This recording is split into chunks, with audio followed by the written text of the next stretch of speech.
Tomatoes are probably the most versatile crop that you can grow in your garden.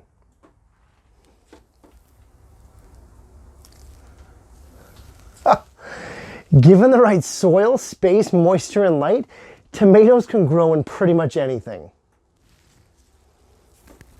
In recent years, one of the more popular containers for patio or deck growing are these fabric bags.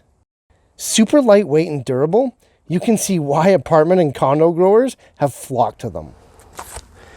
So let's look at the advantage of growing in these fabric bags as opposed to traditional pots, and then pot up a couple tomatoes in the process.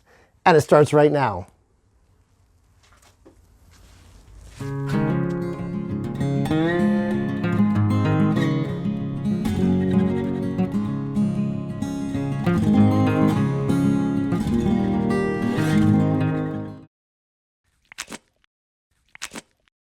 Our first step is to get the bags ready for planting. I like to line the bottom of mine with newspaper to increase the longevity of the bag itself, but it's not necessary. I also like to partially fill my bags with the quality organic potting mix that I'm going to be using, rather than doing it on the fly at the time of planting.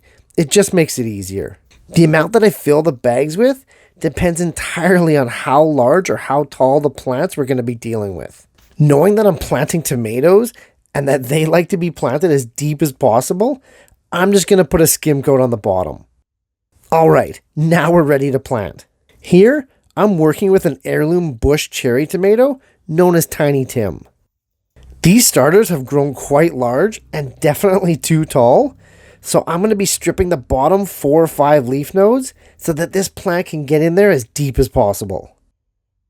And hey, don't throw away those leaves. Just put them in the bottom of the pot for extra nutrients.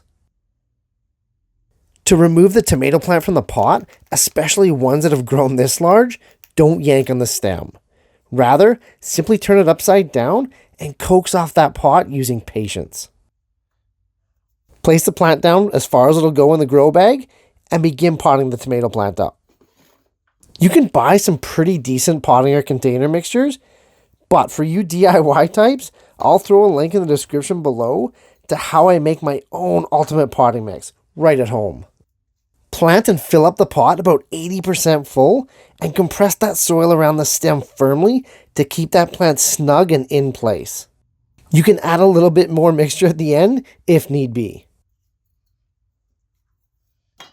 One down, let's do another. Same thing, strip off several of the bottom leaf nodes and get these guys planted as deep as possible. Hold the plant steady and vertical while you're piling in that soil. It's really quite easy, and you can actually rattle off a dozen of these in an hour or so. You'll notice just how much soil these pots take. If you're feeling the pinch on the expense, check out my video in the description below on reusing and recharging your old potting soils to help you get the most out of your mixes.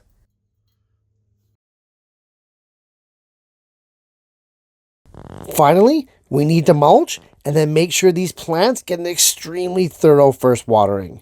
I like to take advantage of a porous fabric bag and simply place the whole pot right into a tray of water.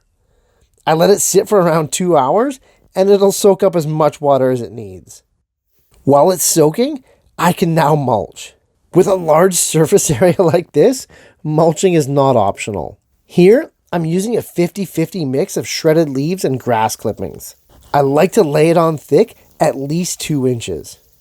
This mulch will allow our tomato plants to withstand large temperature swings. But more importantly, it'll completely mitigate evaporation and moisture loss. And as an added bonus, a thick mulch layer will allow us to water heavily from above without messing up our fresh soil. As you can see with these fabric grow bags, it's not really much different than traditional potting, but with a few additional benefits sprinkled in.